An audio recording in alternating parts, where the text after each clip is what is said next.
Несколько лет назад в одной из своих речей Владимир Владимирович Путин произнес такие слова, что нас ожидает эпоха, вернее, тектонические процессы глобальной трансформации.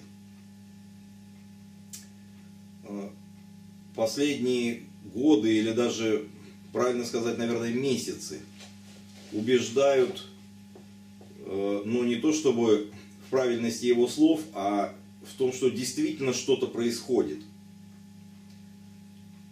Но группировок, наверное, несколько, что ли, и планы разные. Поэтому, как всегда, я все-таки тоже, хоть и опасался, хоть и с неохотой, но ожидал некоторых военных действий. То есть, все-таки некоторая фаза, некоторые горячие фазы этих преобразований. И я, хоть и не военный специалист по военной стратегии и вооружению, но так приблизительно для себя называл 2015 год в свое время. И так с неприятностью его ждал, в общем. Но он прошел, этот год. Хотя не без провокаций, естественно. Но тем не менее прошел без такой горячей фазы для нашей страны, я бы сказал. А война-то идет, мы это видим. Ведь сбивают и российские самолеты, и уж российские вертолеты уже неоднократно. Поэтому сейчас вот последние события в Крыму.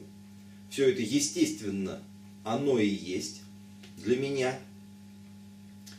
Но пока России удавалось избегать втягивания в большую, ну или может быть в локальную, но все равно в горячую фазу этих глобальных трансформаций. И тем не менее, угроза пока никуда не делась, возможно даже, скорее всего, она нарастает, вернее так, потому что нарастают процессы, на мой взгляд. И я для себя решил сделать следующее.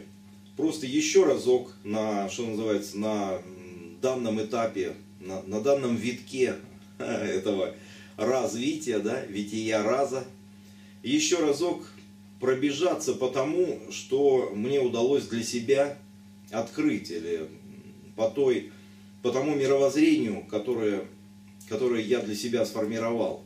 Просто перед лицом вот этих процессов. Ну так, коротенько и с конкретикой, с максимальной конкретикой и очень коротко. Такая ретроспектива, такая сдача экзамена. Очень быстро.